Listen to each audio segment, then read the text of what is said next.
स्वतःच काढून ठेवलंय. आणि हे करत असताना मला अजिबात आनंद झालेला नाही. खरं सांगायचं तर फार दुःख झालेलं आहे. आज हे मी केलं याचं कारण हे पवित्र उपरणं माझ्या खांद्यावर ठेवून हे कीर्तन इथं सादर करायला मी पात्र आहे असं मला वाटत नाही.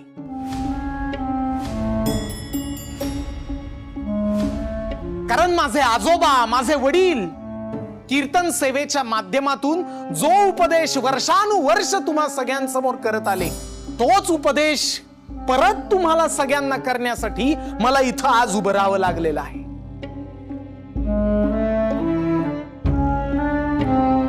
पण आज मला प्रश्न पडलाय की एवढी सगळी कीर्तनं ऐकून खरंच तुमच्या वागण्यामध्ये आणि विचार करण्यामध्ये थोडा तरी फरक पडलाय का? मला आज तुम्हाला सगळ्यांना विचारायचंय की मंडळी, तुम्ही खरंच कीर्तन मनापासून ऐकता का? आणि नुसतं ऐकता का त्याच्यावर विचार करता आणि स्वतःमध्ये बदल घडवता का?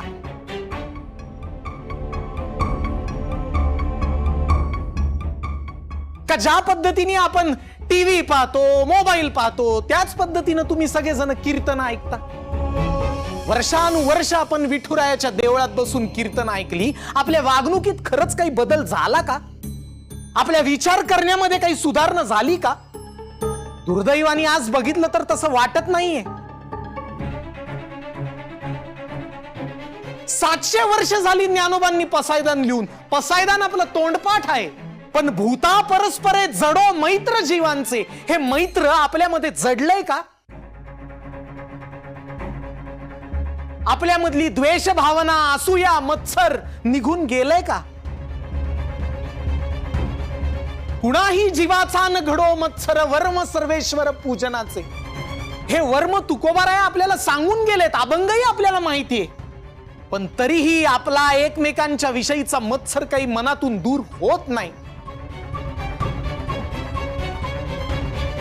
कीर्तनाचा उपयोग नेमका आपण कशासाठी करायचा?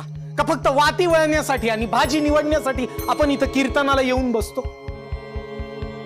आज हे सगळं मी का बोलतोय, कशासाठी बोलतोय? कारण आज खरंच माझ्या भावना अनावर झाल्या आणि याचं कारण आहे आपली इंद्रायणी.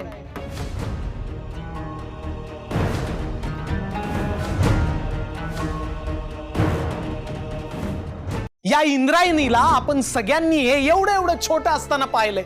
गावामध्ये खेळताना, दंगा करताना, खोड्या करताना पाहिलंय. आणि ती इंद्रायणी, ते कीर्तनकार इंद्रायणी, आणि त्याच्या पुढे जाऊन दिग्रसकरांच्या कीर्तन परंपरेची उत्तराधिकारी झालेली इंद्रायणी आपण पाहिली.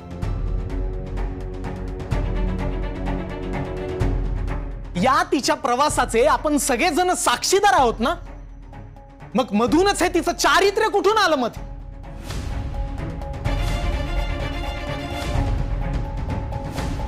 या मुलीने काय नाही केलं आपल्या गावासाठी, अजूनही करते. गावामध्ये महिलांसाठी बचत गट चालवतीये. का तर महिला 4 पैसे बाजूला टाकतील आणि त्यांची आर्थिक उन्नती होईल. विठूच्या वाडीतली शाळा बंद झाली, एवढी एवढी मुलं पायपीट करत 10-10 किलोमीटर चालत जात होती. या गावामध्ये शाळा सुरू व्हावी म्हणून ही मुलगी मरमर करते, किती धडपड करते आपण सगळेजण पाहतो आहोत. आणि तरी आज आपण इंद्रायणीच्या चारित्र्यावर शिंतोडे उडवतोय, तिला अग्नी परीक्षा द्यायला लावतोय. काय मोहितराव, तुमचीच मागणी आहे ना की तिने अग्नी परीक्षा दिली पाहिजे म्हणून? इंद्रायणीने अग्नी परीक्षा दिली पाहिजे असा विचार करणारे आणि अशी मागणी करणारे करोत, त्यांना विठुराय सद्बुद्धी देवो अशी मी प्रार्थना करतो. पण आपण सगळे हे सगळं होत असताना, हे सगळे शिंतोडे उडत असताना सुद्धा आपण सगळेजण फक्त शांत होत ऐकून घेतोय. आपल्यापैकी कुणाचंही रक्त तापत नाही. मग काय उपयोग आहे या सगळ्या कीर्तनांचा? एवढी कीर्तन होऊन दिग्रसकरांची विचार परंपरा आपल्यामधला विवेक जागा करण्यासाठी असमर्थ ठरली असं वाटायला लागलंय मला.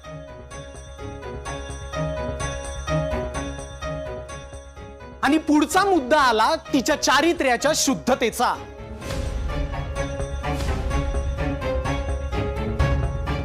तर आमच्या तुकोबांनी असं सांगून ठेवलंय की पवित्र होईन चरित्र उच्चारे, रूपाच्या आधारे गोजिर्या. अहो विठुरायाचं नाम मुखानी जरी घेतलं तरी संपूर्ण आयुष्य पवित्र होऊन जात. हरिमुखे म्हणा पुण्याची गणना कोण करी. आपण हरिपाठ म्हणतो ना, अहो काय म्हटलंय, तोंडानी फक्त हरीचं नाव घ्या. अहो जिथं पुण्याची गणना करायची नाहीये तिथे पापाचा विषय कुठे आला मोहितराव. मग जी इंद्रायणी लहानपणापासून फक्त विठुरायाची सेवा करत आलीये, विठुरायाचं नाम गात आलीये, विठुरायाचं कीर्तन करत आलीये, तिच्या चारित्र्याच्या शुद्धतेवर प्रश्न विचारणारे आपण कोण. आणि सगळ्यात महत्वाचा मुद्दा हा आहे माऊली, की जिच्या चारित्र्यावर आज प्रश्न उभे केले जात आहेत ती मुलगी तर स्वतः निवडणूक लढवत नाहीच आहे. खरं सांगायचं तर या निवडणुकीमध्ये अधोक्षच तिचा पती उभा राहतोय, इंद्रायणी नाही उभी राहत. त्यामुळे कुठलाही प्रश्न तिला विचारायचा संबंधच कुठे येतो. आणि क्षणभर असं आपण समजून चालू की समजा इंद्रायणींनी ठरवलं की तिच्या चारित्र्याची ग्वाही आणि खात्री सगळ्या लोकांना पटवून देऊ, तर तिने ती कुणाला पटवून द्यायची. स्वतःच गैरकृत्यात बुडालेल्या मोहितरावाला.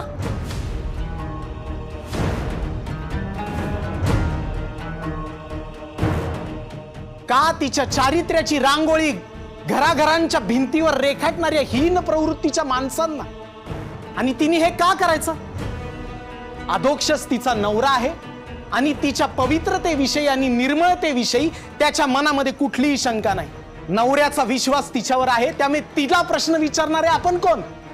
आपला संबंधच येत.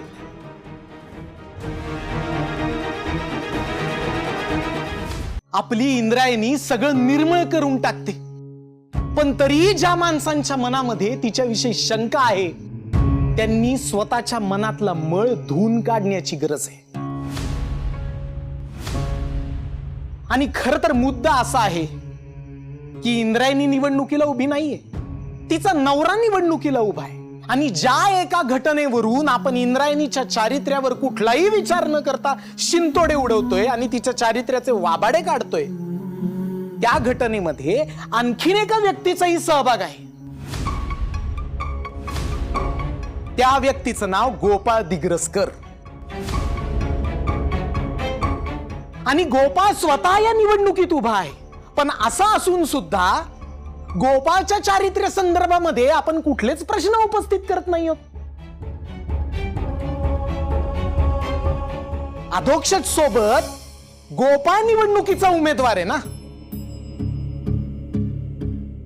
मग त्याला त्याच्या चारित्र्याची परीक्षा द्यायला आपण कुणीच भाग पाडत नाही आहोत. आपण सगळे प्रश्न फक्त इंद्रायणीला विचारतो. जसे आपण इंद्रायणीला प्रश्न विचारतोय त्यातला कुठलाच प्रश्न आपण गोपाळला विचारत नाही आहोत. कारण इंद्रायणीसाठी जसा गोपाळ परपुरुष आहे तसा गोपाळसाठी सुद्धा इंद्रायणी परस्त्री आहेच की. पण गोपाळला तो पुरुष असल्यामुळे या सगळ्यातनं सवलत आहे असा अर्थ होतो. माऊली, शतकानुशतक वर्षानुवर्ष आपण समाज म्हणून असेच वागत आलेले. महाभारतात सुद्धा द्यूत सभेमध्ये द्रौपदीच्याच साडीच्या निरीला हात घातला गेला. द्रौपदी तर द्यूत खेळली नव्हती, पण वर्षानुवर्ष आपण स्त्रियांवर अन्याय करत आलेलो. समाज म्हणून आपण जरा सुद्धा बदललेलो नाही, सुधारलेलो नाही. स्त्रीला स्वतःचा सन्मान मिळेपर्यंत अजून अशा किती द्रौपदींचा बळी आपण घेणार आहोत याचा विचार करण्याची आता वेळ आलेली.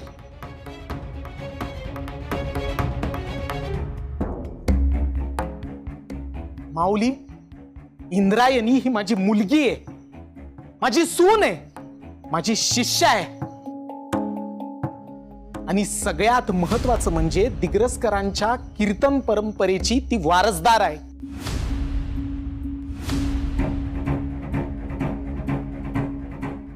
तिचा झालेला अपमान हा मी आमच्या पवित्र गादीचा अपमान समजतो.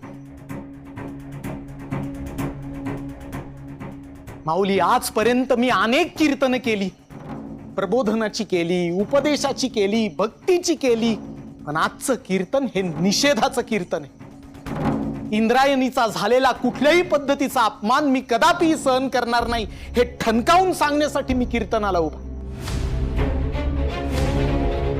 महाभारतामध्ये द्रौपदीची लाज वाचवण्यासाठी भगवान श्रीकृष्णांनी तिला वस्त्र पुरवली होती.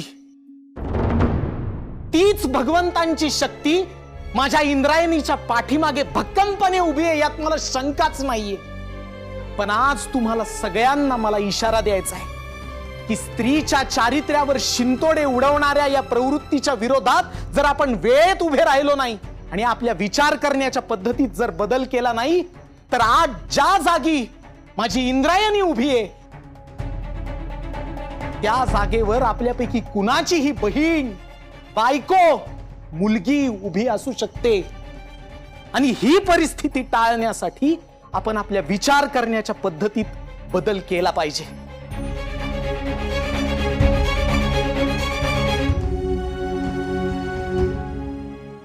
रामकृष्ण हरी.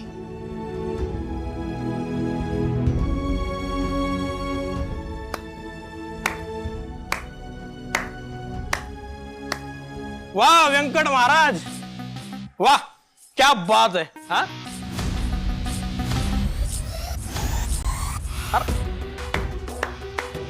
टाळ्या वाजवा टाळ्या. अरे काय कीर्तन केलंय महाराजांनी. वांगवर काटा आला. हे बघ फुल शर्ट आहे ना, दिसणार नाही. पण आवडला कीर्तन, आपल्याला आवडलं. फक्त 2 गैरसमज झाले. गैरसमज क्रमांक 1, ही अग्निपरीक्षा द्यायला इंद्रायणीबाईंना आम्ही जबरदस्ती केलेली नाही.